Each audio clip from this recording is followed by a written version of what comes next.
చిన్నప్పుడు చేయి పట్టుకుని నేను ఉన్నానని ధైర్యం ఇచ్చారు. ఇప్పుడు అదే కూతురు కష్టమని వస్తే అవమానంగా చూస్తున్నారు.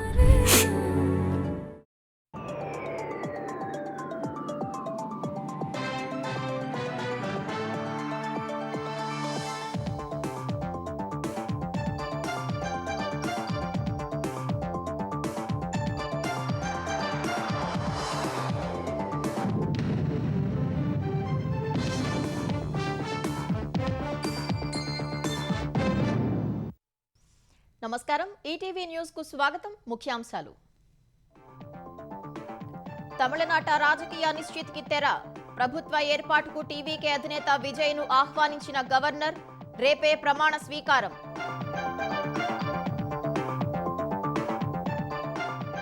టీవీకేకు మద్దతు తెలిపిన కాంగ్రెస్, వీసీకే, లెఫ్ట్ పార్టీలు. 4 పార్టీల మద్దతు లేఖలను గవర్నర్ కు సమర్పించిన విజయ్. పశ్చిమ బెంగాల్ కొత్త సీఎంగా సువేందు అధికారి. బీజేపీ శాసనసభాపక్ష భేటీలో ఖరారు. ప్రజల ఆకాంక్షలు నెరవేరుస్తామన్న అమిత్ షా. పాలనలో వేగం పెరగాలన్న చంద్రబాబు. ప్రతి శుక్రవారం ఫీల్డ్ గ్రీవెన్స్ డే నిర్వహణకు ఆదేశాలు. 24 గంటల్లో దస్త్రాల పరిష్కారానికి సూచన.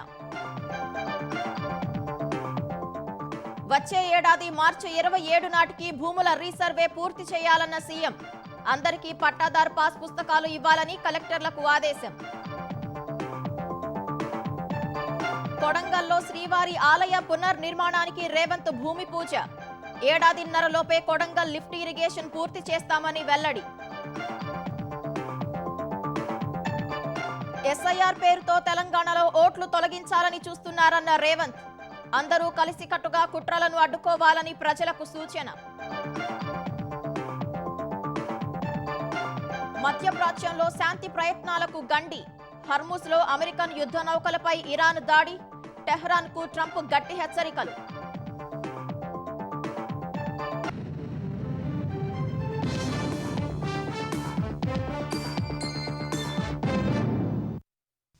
తమిళనాడులో ప్రభుత్వ ఏర్పాటుపై సస్పెన్స్ కు ఎట్టకేలకు తెరపడింది.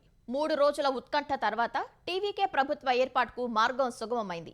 టీవీకేకు మద్దతు ఇచ్చేందుకు వామపక్షాలు, వీసీకే అంగీకరించాయి. ఇప్పటికే కాంగ్రెస్ మద్దతు ప్రకటించగా వామపక్షాలు, వీసీకే మద్దతుతో టీవీకే బలం 118కి చేరింది. అనంతరం విజయ్ గవర్నర్ను కలిసి ఆయా పార్టీల మద్దతు లేఖలను సమర్పించారు. ఈ మేరకు ప్రభుత్వ ఏర్పాటుకు గవర్నర్ విజయ్ను ఆహ్వానించారు. రేపు ఉదయం 11 గంటలకే తమిళనాడు సీఎంగా విజయ్ ప్రమాణ స్వీకారం చేయనున్నారు.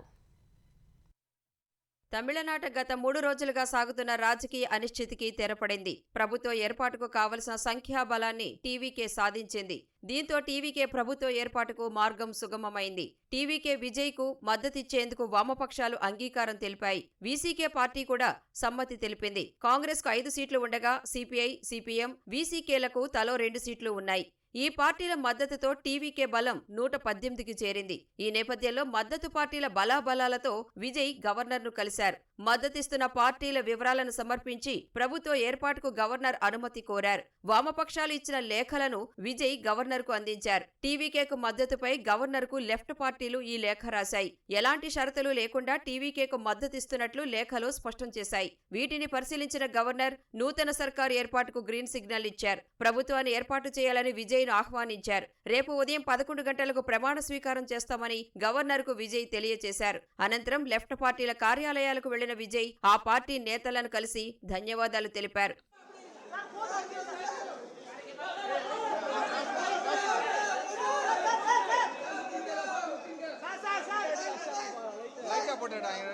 టీవీకేకు మద్దతిచ్చిన కాంగ్రెస్, వీసీకేలకు మంత్రి పదవులు దక్కనున్నట్లు తెలుస్తోంది. కాంగ్రెస్ కు 2, వీసీకేకు 1 మంత్రి పదవి ఇవ్వనున్నట్లు తెలుస్తోంది. వీసీకే అధ్యక్షుడు తిరుమాళవన్ టీవీకే మంత్రివర్గంలో భాగం కానున్నట్లు తెలుస్తోంది. వామపక్ష పార్టీలు మాత్రం తాము బయట నుంచే విజయ్ ప్రభుత్వానికి మద్దతునిస్తామని తెలిపాయి. మంత్రివర్గంలో చేరబోమని స్పష్టం చేశాయి.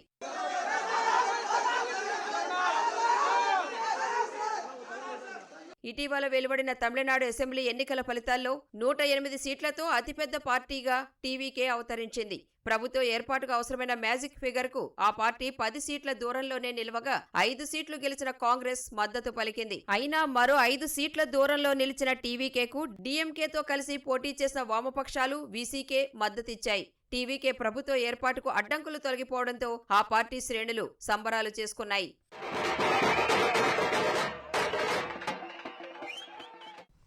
తమిళనాడు అసెంబ్లీ ఎన్నికల్లో అతిపెద్ద పార్టీగా అవతరించిన విజయ్ నేతృత్వంలోని టీవీకేకు కాంగ్రెస్ మద్దతు ప్రకటించడంతో డీఎంకే కీలక నిర్ణయం తీసుకుంది. కాంగ్రెస్తో పొత్తు ముగిసినట్లేదని డీఎంకే స్పష్టం చేసింది. లోక్సభలో ఇకపై ఆ పార్టీ ఎంపీలతో కలిసి కూర్చోలేమని డీఎంకే ఎంపీ కనిమొళి స్పష్టం చేశారు. ఈ మేరకు లోక్సభ స్పీకర్ ఓం బిర్లాకు లేఖ రాసినట్లు కనిమొళి తెలిపారు.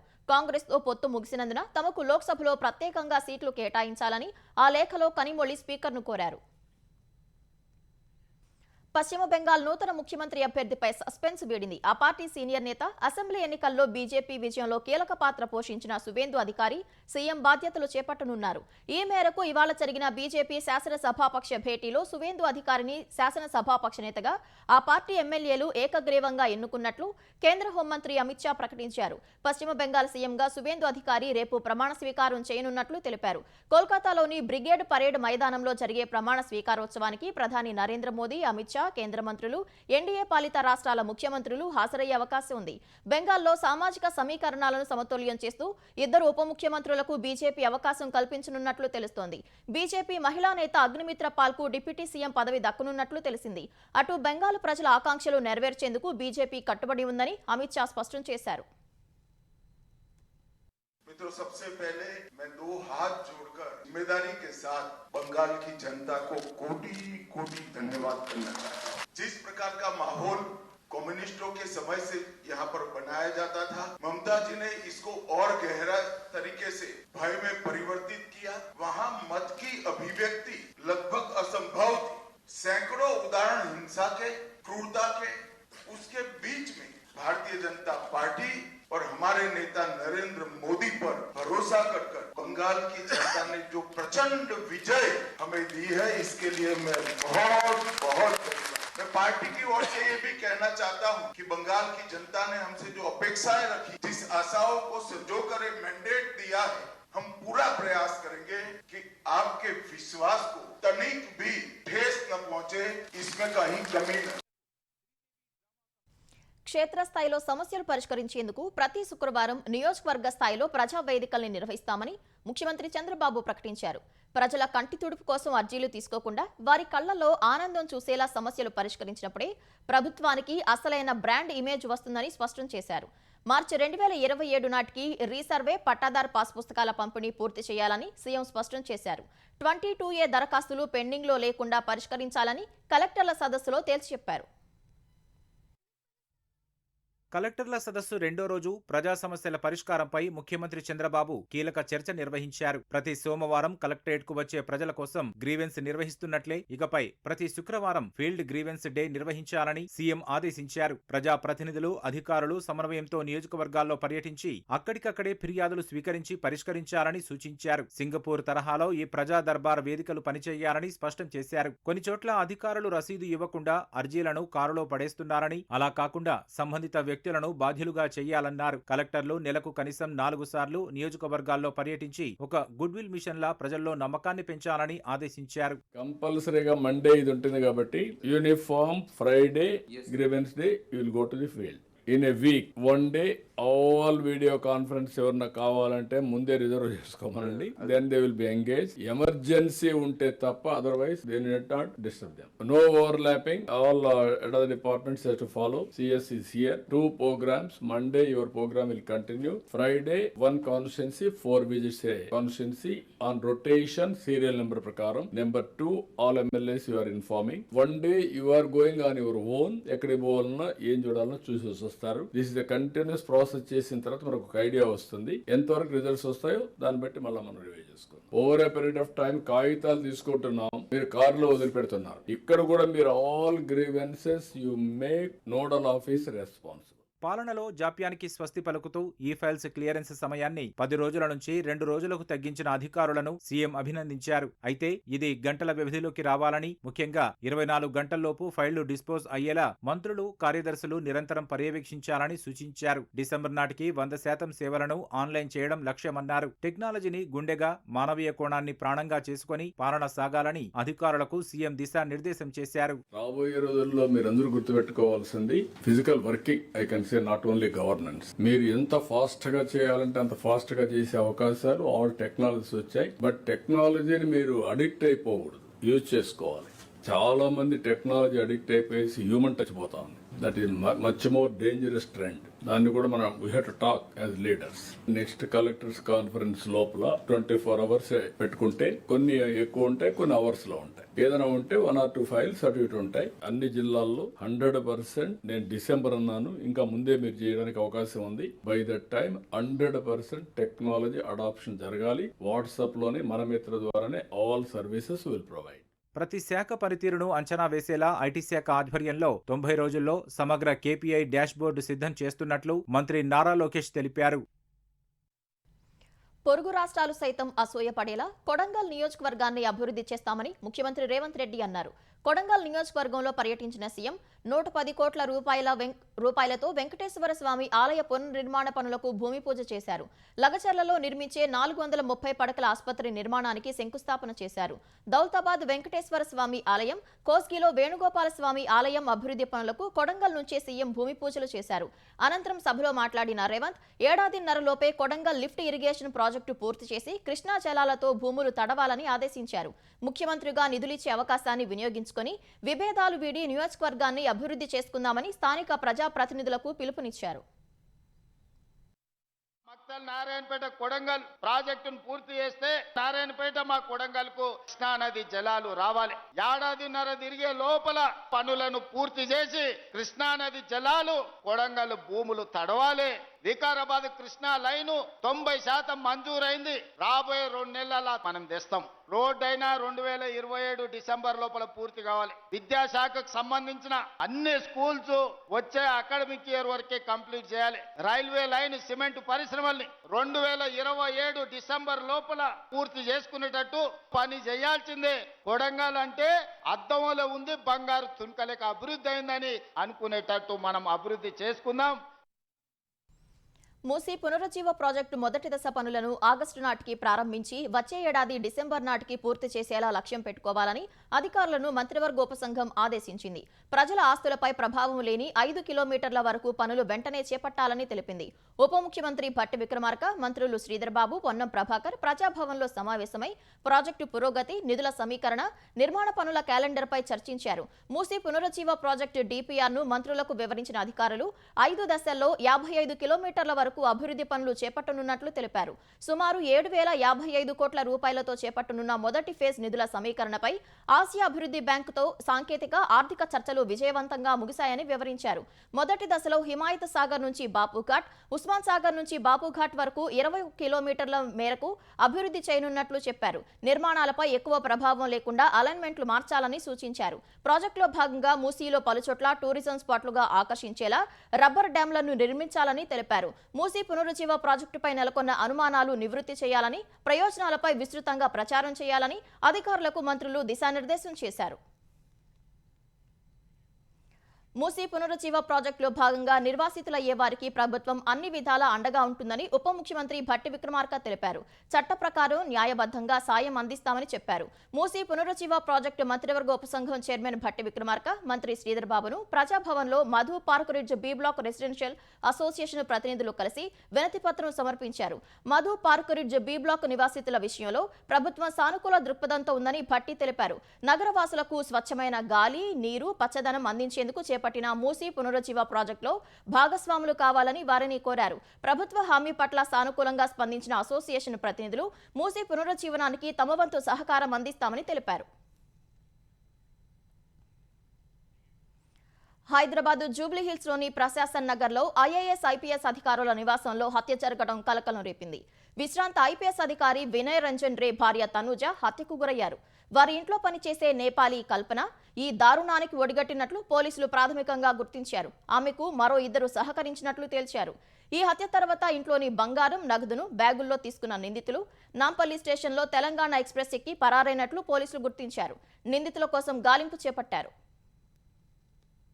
జూబ్లీహిల్స్ ప్రశాసన్ నగర్లో దారుణం జరిగింది. ఈ తెల్లవారుజామున విశ్రాంత ఐపీఎస్ అధికారి వినయ్ రంజన్ రే భార్య తనూజ దారుణ హత్యకు గురయ్యారు. రంజన్ రే నివాసంలో పనిచేస్తున్న నేపాల్కు చెందిన పనిమనిషి కల్పన ఈ హత్యలో కీలక పాత్ర పోషించినట్లు ప్రాథమికంగా గుర్తించారు.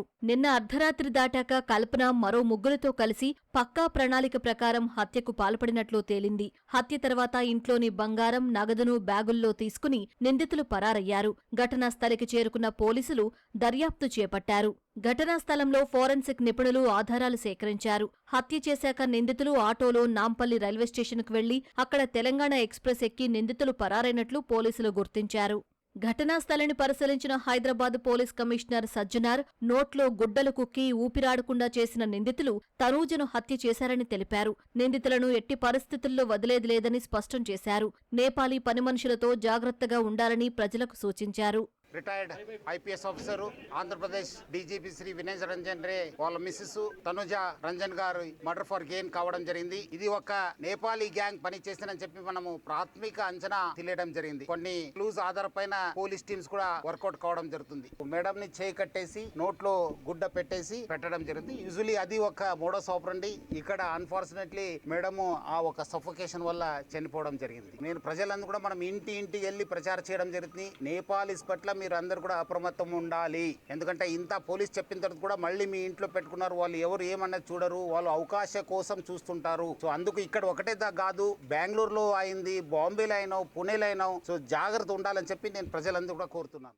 ఈ కేసును అత్యంత ప్రాధాన్యంగా తీసుకున్న పోలీసులు నిందితుల కోసం 10 ప్రత్యేక బృందాలతో గాలిస్తున్నారు. లక్నవూ, ముంబై, నేపాల్ సరిహద్దు వరకు బృందాలు వెళ్లాయి. అటు ఉస్మానియా ఆసుపత్రిలో పోస్టుమార్టం తర్వాత తనూజ మృతదేహాన్ని కుటుంబ సభ్యులకు అప్పగించారు. ఎస్ఐఆర్ పేరుతో తెలంగాణలో ఓట్లు తొలగించాలని చూస్తున్నారని ముఖ్యమంత్రి రేవంత్ రెడ్డి ఆరోపించారు. ఇతర రాష్ట్రాల్లో జరిగిన విధంగా తెలంగాణలో జరగనివ్వద్దని సూచించారు. అందరూ కలిసికట్టుగా ఎదుర్కోవాలని పిలుపునిచ్చారు. హజ్ యాత్రకు వెళ్తున్న యాత్రికుల బస్సులకు సీఎం జెండా ఊపి ప్రారంభించారు. సంక్షేమం, ఉద్యోగాల్లో మైనారిటీల వాటా వారికి ఇస్తున్నామని తెలిపారు. హైదరాబాద్లో చాలా మంది మైనారిటీలు ఆటోలు నడుపుతున్నారని, ఓఆర్ఆర్ లోపల ఉన్న అన్ని ఆటోలను ఉచితంగా ఈవీ ఆటోలుగా మార్చాలని నిర్ణయించినట్లు తెలిపారు. देश भर आप देख रहे एसआईआर से क्या हो रहा है. जो बंगाल में हुआ, जो दिल्ली में हुए, वो तेलंगाना में नहीं होने देना बोले तो हम लोग सब इकट्ठा होकर एसआईआर के नाम पे जो लोग अपने ऊपर हमला करने के लिए, हुकूमत चलाने के लिए जो कोशिश कर रहे हैं, टेढ़ी उंगली वाले कौन है पहचानने का जिम्मेदारी आप लोगों का है, मेरा भी है, मंच पे जितने भी नेता लोग है सबका. ఉమ్మడి జిల్లా కేంద్రాల్లో మైనార్టీలకు ప్రత్యేక డిగ్రీ కళాశాలలు ఏర్పాటు చేసి వాటిలో నైపుణ్యాభివృద్ధి, ఏఐ శిక్షణకు ప్రాధాన్యం ఇవ్వాలని ముఖ్యమంత్రి రేవంత్ రెడ్డి అధికారులను ఆదేశించారు. సంప్రదాయ కోర్సులు కాకుండా జీవనోపాధికి ఉపయోగపడే శిక్షణ ఇప్పించాలని చెప్పారు. మైనార్టీ సంక్షేమ శాఖపై సచివాలయంలో సమీక్షించిన రేవంత్ రెడ్డి ప్రతిభావంతులైన బీసీ, ఎస్సీ, ఎస్టీ విద్యార్థుల తరహాలోనే మైనార్టీలకు ప్రోత్సాహకాలు ఇచ్చేందుకు ప్రత్యేక కార్యాచరణ రూపొందించాలన్నారు. ఇందులో భాగంగా గ్రూప్స్కు ఎంపికైన మైనార్టీలో ఆసక్తి ఉన్నవారికి మైనార్టీ సంక్షేమ శాఖలో బాధ్యతలు అప్పగించి ఆ శాఖ పరిధిలోని అన్ని కార్యక్రమాలపై పూర్తి అవగాహన కల్పించే దిశలో పనిచేయాలని సీఎం ఆదేశించారు. ఇమాము మౌజంలకు ఇచ్చే గౌరవ పారితోషికాలను క్రమం తప్పకుండా విడుదల చేయాలన్నారు. మైనారిటీ పాఠశాలల్లో బోధనలో ఏఐకి ప్రాధాన్యం ఇవ్వాలని సూచించారు. భూమి అందుబాటులో ఉన్న చోట ఖబరస్థాన్లకు కేటాయిస్తామని చెప్పారు. మూసీ రివర్ ఫ్రంట్ లో భాగంగా గుడి, మసీద్, చర్చ్, గురుద్వారా నిర్మాణాలు చేపట్టనున్నట్లు చెప్పారు. ఆంధ్రప్రదేశ్లోని కిడ్నీ బాధితులకు అండగా నిలిచేందుకు కూటమి ప్రభుత్వం మరో కీలక నిర్ణయం తీసుకుంది. కొత్తగా 12 డయాలసిస్ కేంద్రాలు ఏర్పాటు చేయనున్నట్లు వైద్యారోగ్య శాఖ మంత్రి సత్యకుమార్ ప్రకటించారు. ప్రైవేట్, కార్పొరేట్ ఆసుపత్రుల్లో ఒక్కో డయాలసిస్ సెషన్కు 3 నుంచి 4 వేల వరకు ఖర్చవుతుందన్న మంత్రి నెలకు 4 నుంచి 5 సెషన్లు చేయించుకోవాల్సి వస్తుందన్నారు. ఇది పేద రోగులకు పెను భారమవుతుందని మంత్రి పేర్కొన్నారు. ఈ ఇబ్బందులను తొలగించేందుకే prime minister national dialysis programme NDP కింద ప్రస్తుతం ఉన్న 61 డయాలసిస్ కేంద్రాలకు అదనంగా ఈ 12 కేంద్రాలు ఏర్పాటు చేస్తున్నట్లు తెలిపారు. ఈ కేంద్రాలను భీమవరం, పీలేరు, జమ్మలమడుగు, మైదుకూరు, వెంకటగిరి, అద్దంకి, కొండేపి, సున్నిపెంట, రైల్వే కోడూరు, కోవూరు, నందిగామ, వినుకొండల్లో ఏర్పాటు కానున్నాయని చెప్పారు. అమరావతిలో 200 కోట్ల రూపాయలతో నిర్మించనున్న Courtyard by Marriott hotel నిర్మాణానికి భూమి పూజ జరిగింది. లింగపాలెంలో Southern Globe hotels and resorts private limited ఆధ్వర్యంలో జరిగిన ఈ కార్యక్రమంలో మంత్రులు కందుల దుర్గేష్, టీజీ భరత్, స్థానిక ఎమ్మెల్యే శ్రవణ్ కుమార్ పాల్గొన్నారు. హోటల్ నిర్మాణ పనులు మరో 6 నెలల్లో ప్రారంభించి 2.5 సంవత్సరాల్లో పూర్తి చేయాలని లక్ష్యంగా పెట్టుకున్నామని సదరన్ ట్రావెల్స్ సంస్థ డైరెక్టర్ కృష్ణమోహన్ తెలిపారు. 2029 నాటికి హోటల్ కార్యకలాపాలు ప్రారంభించే విధంగా ప్రణాళిక సిద్ధం చేశామన్నారు. ఈ ప్రాజెక్టు ద్వారా ప్రత్యక్షంగా పరోక్షంగా 600 మందికి ఉద్యోగ అవకాశాలు లభిస్తాయని తెలిపారు. అమరావతిని రాజధానిగా గుర్తిస్తూ గెజిట్ నోటిఫికేషన్ విడుదల చేయాల్సిన దౌర్భాగ్యం ఆంధ్రప్రదేశ్ విషయంలోనే జరిగిందని బీజేపీ ఏపీ అధ్యక్షుడు మాధవ్ అన్నారు. విజయవాడలోని బీజేపీ కార్యాలయంలో నిర్వహించిన ఆ పార్టీ రాష్ట్ర పదాధికారుల సమావేశంలో ఆయన పాల్గొన్నారు. ఈ కార్యక్రమానికి కేంద్ర మంత్రి భూపతిరాజు శ్రీనివాస్ వర్మ, ఎంపీ పురంధేశ్వరి సహా పలువురు బీజేపీ ప్రజాప్రతినిధులు హాజరయ్యారు. విభజన హామీలు సాధించడంలో బీజేపీ కీలక పాత్ర పోషిస్తోందని మాధవ్ వెల్లడించారు. క్షేత్రస్థాయిలో పార్టీ బలోపేతం దిశగా కృషి చేయాలని నేతలకు మాధవ్ పిలుపునిచ్చారు.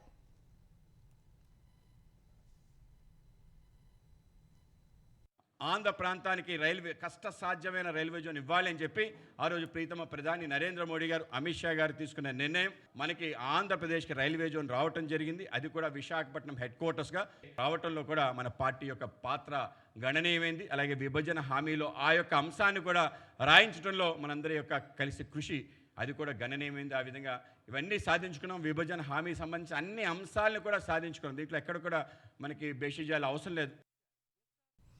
ఆంధ్రప్రదేశ్లో ఈసెట్ 2026 ఫలితాలను ఏపీ విద్యాశాఖ మంత్రి నారా లోకేష్ ఇవాళ విడుదల చేశారు. ఈ ఫలితాల్లో 91.72% ఉత్తీర్ణత నమోదైనట్లు లోకేష్ వివరించారు. ఈ పరీక్షకు 32,434 మంది విద్యార్థులు పరీక్షకు హాజరు కాగా 29,750 మంది అర్హత సాధించినట్లు తెలిపారు. ఈ పరీక్షల్లో ఉత్తీర్ణులైన అభ్యర్థులు sets.apsc.ap.gov.in వెబ్సైట్ లేదా వాట్సాప్లో 9553000009 నంబర్కు హాల్ టికెట్ పంపడం ద్వారా తమ ర్యాంక్ కార్డులు పొందవచ్చని లోకేష్ వివరించారు. ఈ పరీక్షలో అర్హత సాధించిన వారికి లోకేష్ అభినందనలు తెలిపారు. మధ్యప్రాచ్యంలో శాంతి ప్రయత్నాలకు గండిపడింది. హర్మూజ్ జలసంధి గుండా ప్రయాణిస్తున్న 3 అమెరికా యుద్ధ నౌకలను లక్ష్యంగా చేసుకుని క్షిపణులు, డ్రోన్లతో ఇరాన్ విరుచుకుపడింది.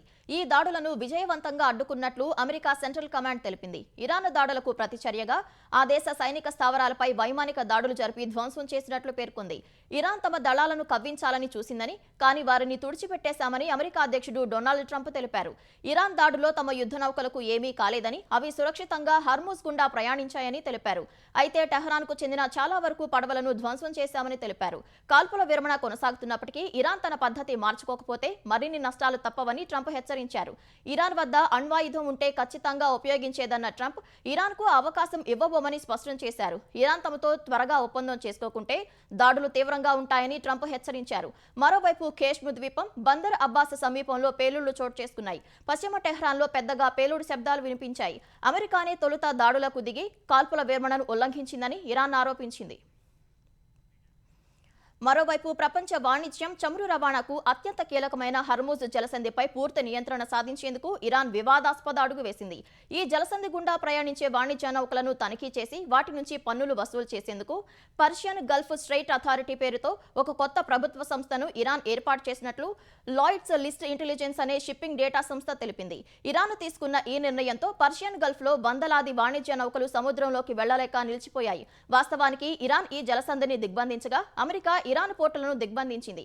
ఈ పరిస్థితులతో ప్రపంచ దేశాల్లో ఇంధన ధరలు ఆకాశాన్ని తాకుతున్నాయి. ఇంధన సంక్షోభం తలెత్తే ప్రమాదం ఉండగా దక్షిణ కొరియా లాంటి దేశాలు గ్యాసోలిన్, పెట్రోలియం ఉత్పత్తుల ధరలపై పరిమితులు విధించాయి. అంతర్జాతీయ సముద్ర జలాల చట్టం ప్రకారం శాంతియుత ప్రయోజనాల కోసం ప్రాదేశిక జలాల గుండా నౌకల రాకపోకలను అన్ని దేశాలు అనుమతించాలి. ఇరాన్ డిమాండ్లు అంతర్జాతీయ చట్టాలను ఉల్లంఘించడమేనని నిపుణులు స్పష్టం చేస్తున్నారు. ఇరాన్కు టోల్ చెల్లించే షిప్పింగ్ కంపెనీలపై కఠిన ఆంక్షలు తప్పవని అమెరికా ఇప్పటికే హెచ్చరించింది.